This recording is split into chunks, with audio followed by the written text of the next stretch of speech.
Türkiye Cumhuriyeti tarihinin en önemli ve kanlı olaylarından birisi hiç kuşkusuz Dersim katliamı. Dersim katliamından söz ederken 1937-38 yılları boyunca binlerce Alevi Kürt'ün acımasızca ve sadece Kürt oldukları için katledilmesiyle sonuçlanan bir büyük soykırımdan söz ediyoruz.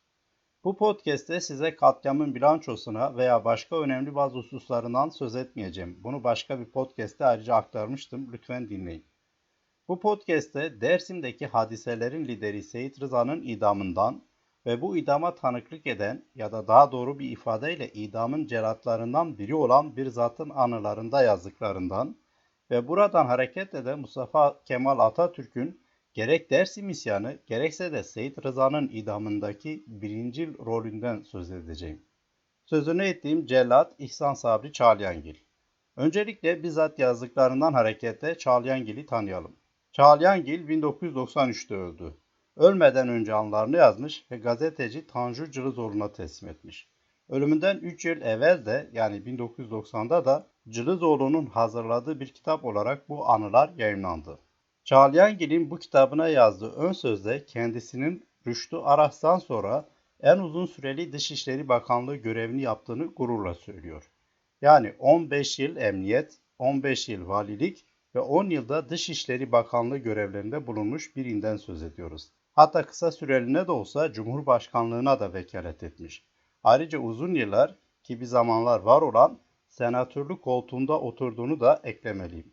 Velhasıl kelam tam anlamıyla bir devlet adamı ya da devletin adamı. Haliyle anıları da ilgi çekici oluyor. Bütün bunlarla birlikte Kafkas göçmeni bir aileden geldiğini, ailesinin 1878'deki Osmanlı-Rus Savaşı sonrasında bugünkü Türkiye'ye göç ettiğini de kendisi yazıyor. Yani aslında Türkçü geçinen bazı milliyetçiler gibi kendisinin de aslen Türk olmadığını, sonradan Türkçü olduğunu böylece öğreniyoruz. Bu notlardan hareketle tanıdığımız Çağlayangil'in anılarında bizi ilgilendiren esas husus ise kuşkusuz Dersim meselesi. Çünkü anılarının bir bölümü Dersim katliamı ile ilgili. Aslında bugün Dersim katliamı ile ilgili bilebildiğimiz çok önemli bazı hususları bizzat Çağlayangil'e borçluyuz da diyebilirim. Ne mi? Birazdan bunları aktaracağım. Çağlayangil anılarını kitap olarak hazırlayan Tanju Cılızoğlu'na şöyle söylüyor. Sen gazetecisin, sana sansasyon lazım, bana memleket. Tanju Cılızoğlu, Çağlayangil'in anılarından oluşan kitabın Dersim ile ilgili bölümünü düzenlerken konuya şöyle başlıyor. Yakın tarihimiz daha çok resmi tarihtir. Bürokrasinin izin verdiği tarihtir. Dersim olayı da yakın tarihimizin henüz bulutlar arkasındaki bir gerçeğidir.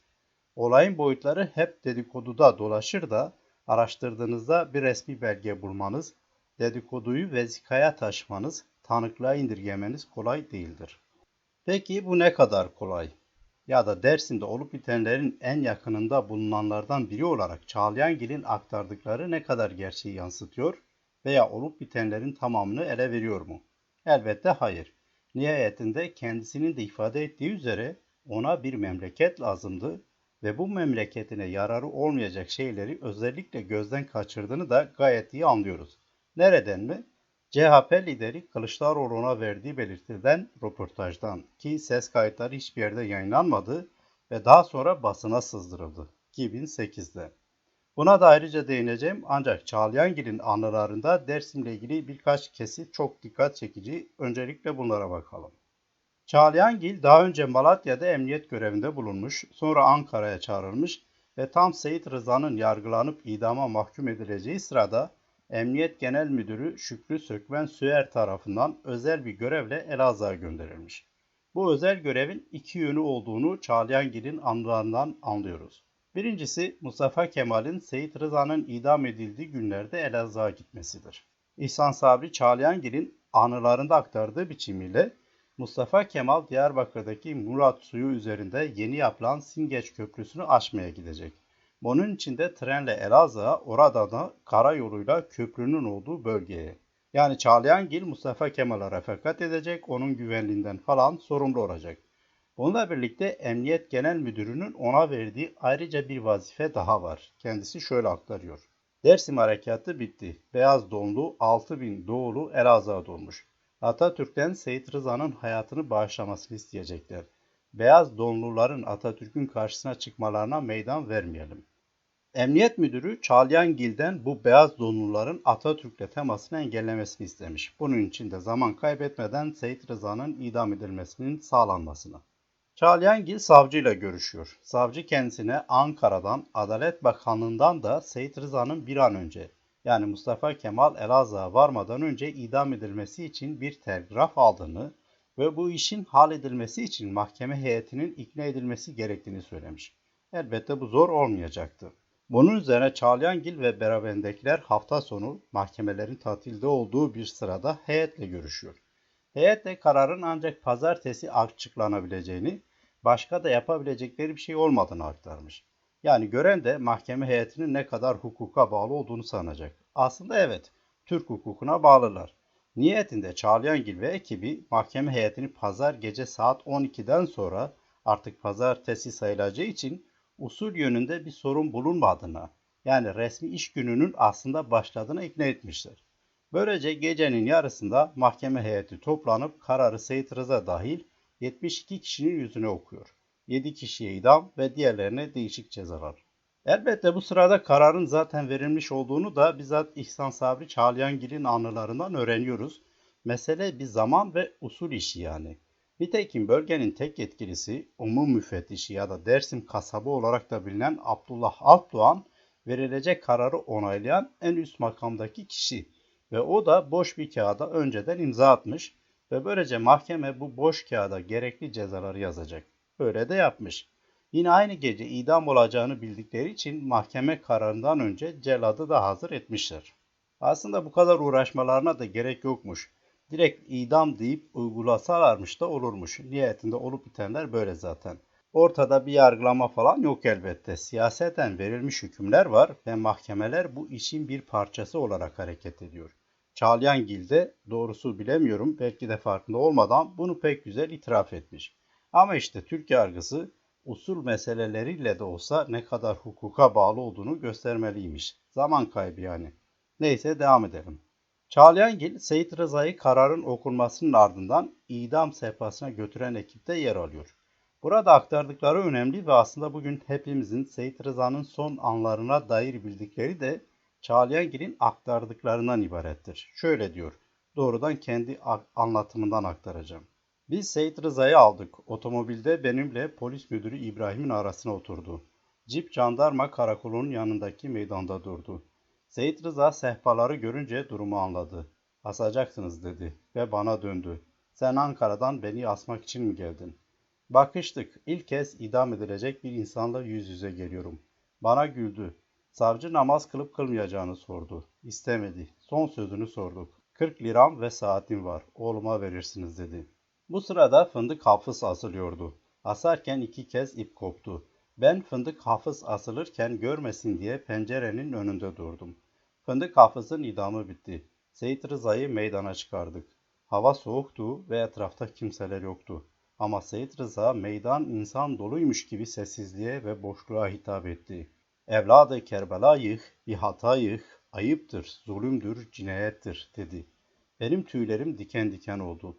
Bu yaşlı adam rap rap yürüdü. Çingeneyi itti, ipi boynuna geçirdi. Sandalyeye ayağıyla tekme vurdu. İnfazını gerçekleştirdi.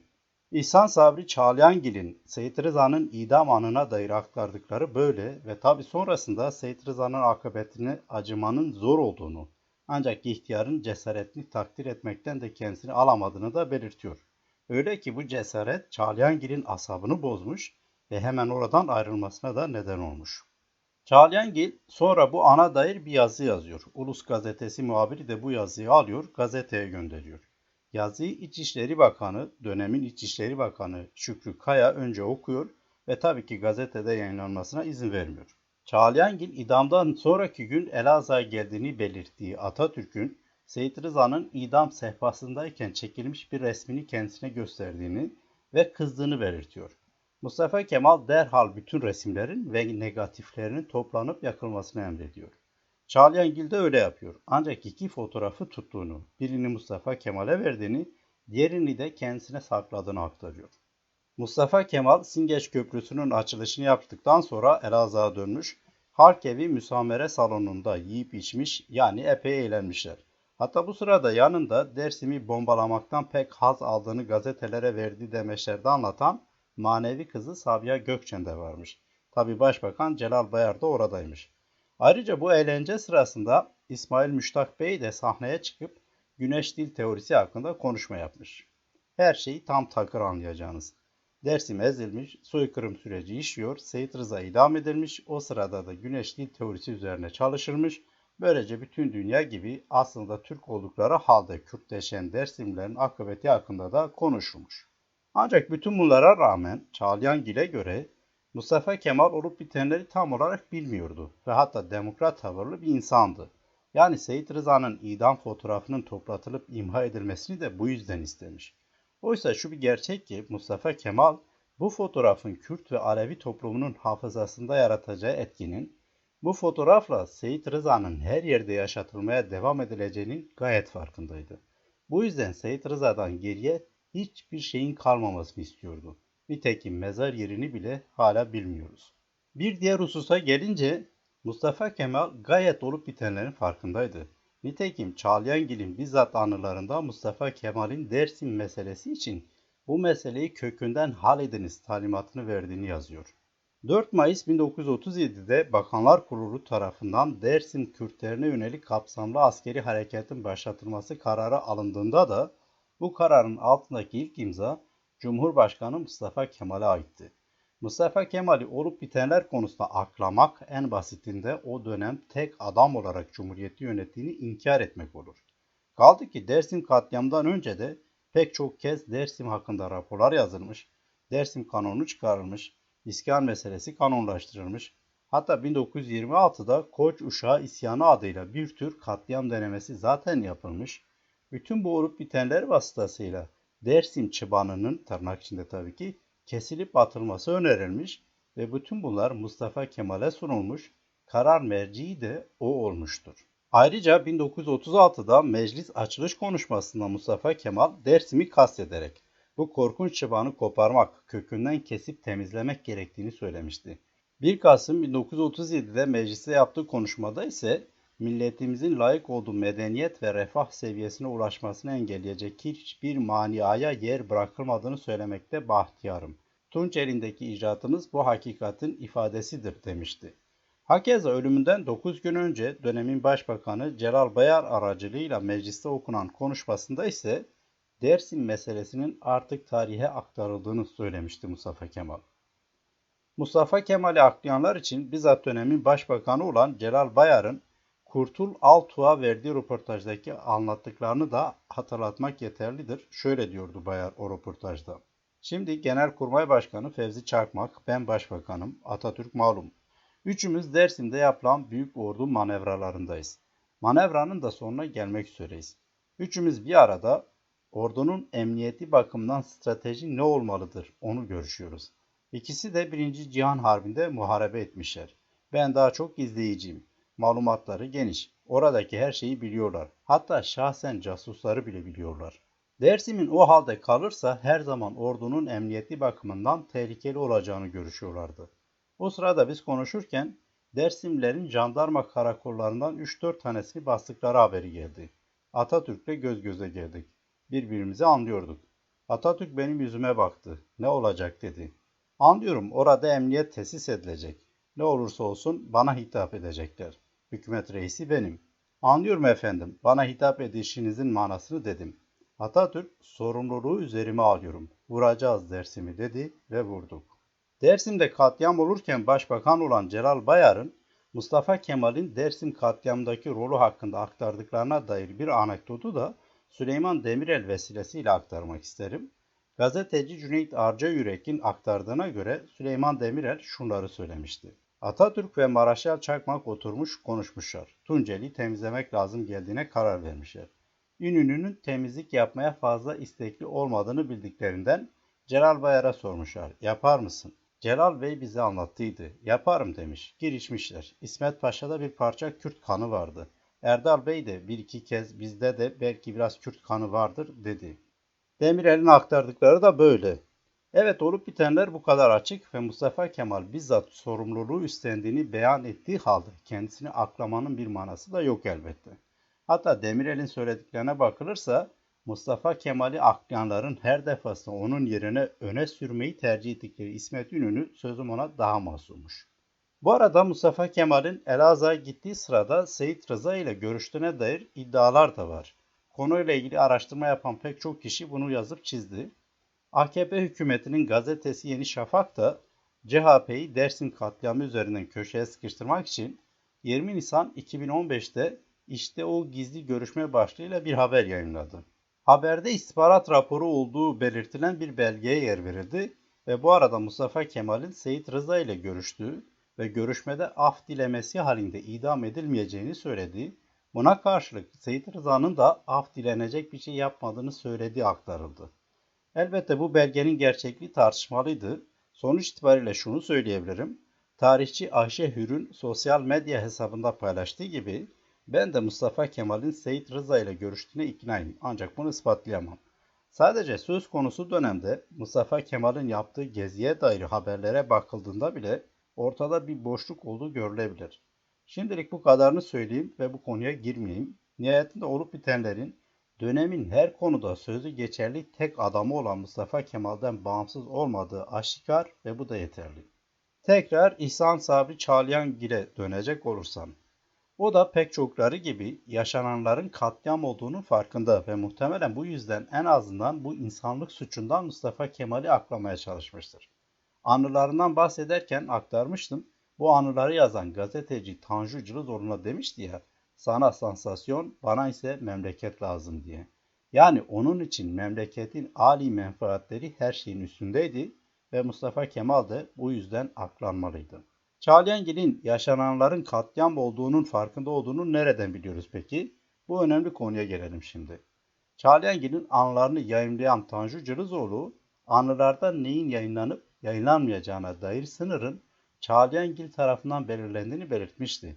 Muhtemelen sözünü ettiğimiz üzere tırnak içinde söyleyecek olursam memleket sevdasından olsa gerek, Çağlayangil Dersim'le ilgili sınırı bazı hakikatleri ifşa etmekle birlikte esasında Mustafa Kemal'i aklamak çerçevesinde çizmişti. Ancak öğreniyoruz ki aslında söyleyebileceği ve daha sonra söylediği ortaya çıkan çok daha fazlası varmış.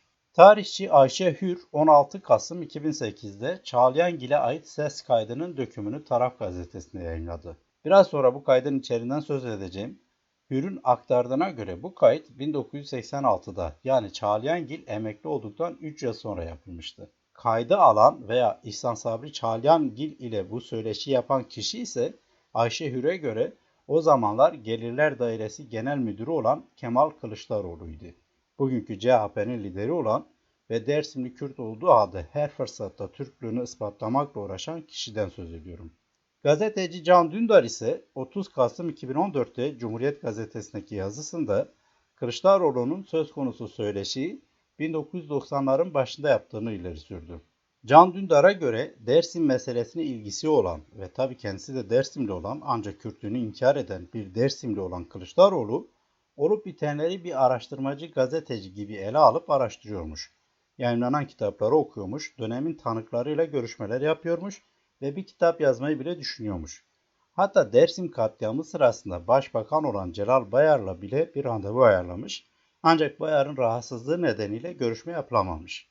Bu yüzden Dündar'ın aktardığı üzere tırnak içinde Dersim'i tartışanların çoğundan iyi bilir mi aslında diyen ve bu arada tekrarlayayım Kürtlüğünü de inkar eden Kılıçdaroğlu maliyede bürokratken Yalova'da Çağlayangil ile görüşmüş ve bir kayıt yapmış. Kaydın dökümü de hala Kılıçdaroğlu'ndaymış. Can Dündar'ın iddiası bu şekilde. Velhasıl hala söz konusu kaydı ve dökümünü kamuoyuna açıklamayan ve konuyla ilgili de pek konuşmayan Kılıçdaroğlu'nun bu hikayesine dair rivayetler çeşitli. Şimdi Ayşe Hür'ün ilk kez yayımladığı kayıtta Çağlayangil'in söylediği sözlere bakalım. Esas önemli olan bu.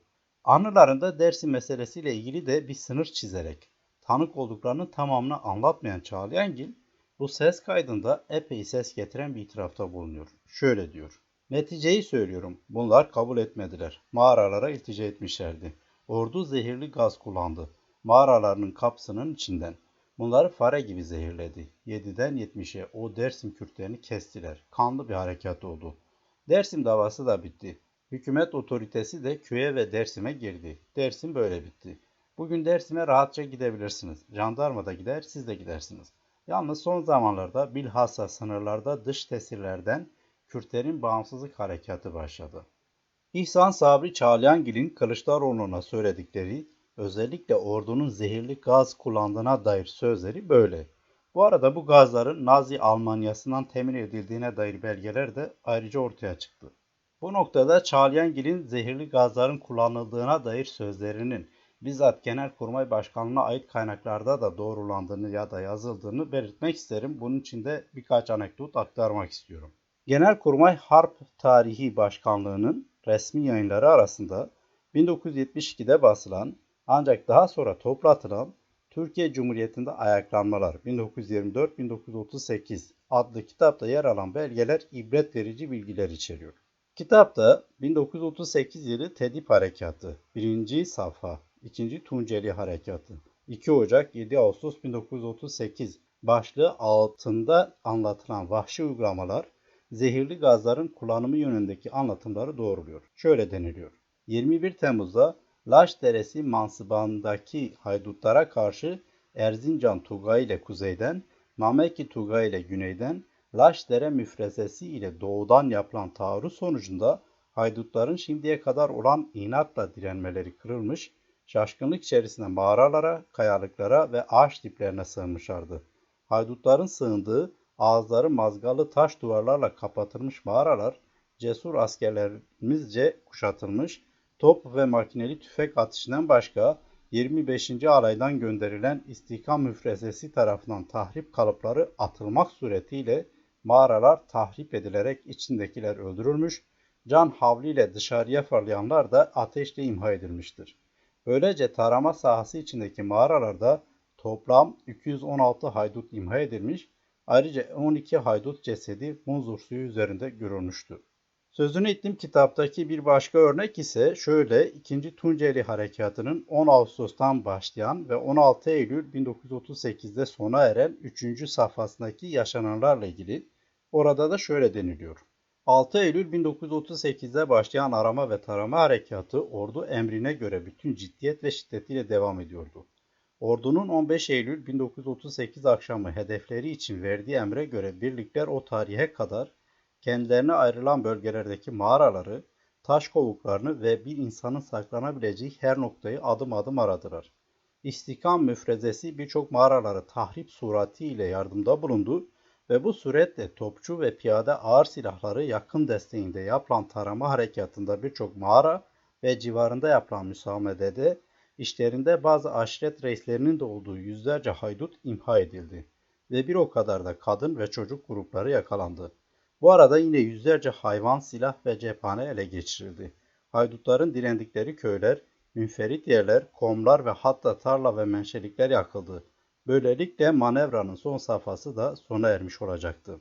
Bu surette Tunceli nihayet 2 sene içinde tamamen temizlenmiş, emniyet ve asayişi tamamen istikrarlı bir bölge haline getirilmiş olur. Böyle denilen kitapta toplam bilançoya ilişkin şu bilgiler de yer alıyor bu arada. 3. Ordu Müfettişliği'nin Tunceli'de yapılan Tedip harekatına dair verdiği raporda belirttiğine göre ordu tarafında Tunceli'de 2 defada toplam 17 günde yapılan tarama harekatında elde edilen sonuç şöyledir. Tarama bölgesi içinden ölü ve diri 7.954 kişi çıkarılmıştır. 4. Genel Müfettişlikten isimleri verilen 101 kişiden 73'ü ele geçirilmiştir. 1019 silah toplanmıştır. Genelkurmay'ın kitabından aktarılan bazı bilgiler bu şekilde. 2 defada toplam 17 günde yapıldığı belirtilen harekatın 1938'deki harekatın 2 safhasını kapsadığı bu arada anlaşılıyor. Dersim katliamının net bilançosu ile ilgili çeşitli görüşler de var. Ancak net bir şey söylemek oldukça zor. Kalan müziğin sahibi Hasan Saltık katliamla ilgili çok sayıda belgeye ulaştığını ve bunlar arasında yer alan bir belgeye göre katliamın bilançosunun şöyle olduğunu açıklamıştı. Harekatın başında olan bir subayın 4. Umum Müfettişlik raporuna ulaştım. Bu rapora göre 13.160 sivil ölü var. Sürgüne gönderilen hane sayısı 2.258. Kişi sayısı ise 11.818. Bu bilançonun da kesin olmadığını belirtmekte fayda var. Nitekim 10 binden tutun 100 bin, 150 bin hatta 200 bin kişinin katledildiğine dair çeşitli görüşler söz konusu. Çünkü kayıtlara geçmeyen çok daha fazla olay ve kayıp da söz konusu. Son bir not da eklemek istiyorum bu arada. Genelkurmay belgelerinde sözü edilen Laşderesi mıntıkası katliam döneminden beri askeri yasak bölge kapsamında yer alıyor. Laşderesi'ndeki mağaralarda hala kemiklerin olduğu görgü tanıklarınca da dile getiriliyor. Gerçeklerin açığa çıkması için yasak bölge uygulamasının kaldırılması ve söz konusu bölgelerde incelemelerin yapılması gerekir. Tabi mağaralar bazılarınca temizlenmemişse. Genelkurmay'ın kaynaklarından hareketle söyleyeceklerim bunlar ve tekrar İhsan Sabri Çağlayangil'e dönmek istiyorum. Biraz önce zehirli gazlarla ilgili aktardığım sözlerinden anlaşılıyor ki Çağlayangil olup bitenleri pek münasip bulmuş ve son zamanlarda sınırlarda dış tesirlerden dolayı Kürtlerin bağımsızlık hareketinin yeniden başlamasından da pek rahatsızmış. Muhtemelen çözüm için de yine zehirli gazları uygun görüyormuş yani. Nitekim 2022'nin Ekim ayında sınır boylarında tam da Çağlayangil'in murat ettiği biçimde Kürt çocuklarına karşı kimyasal gazların kullanıldığı da bir kez de ortaya çıktı. Tarih tekerrür etmişti. Bu hem devletin hem de Kürtlerin yüzyıllık hafızasının nasıl işlediğini bir kez daha bize gösteriyor.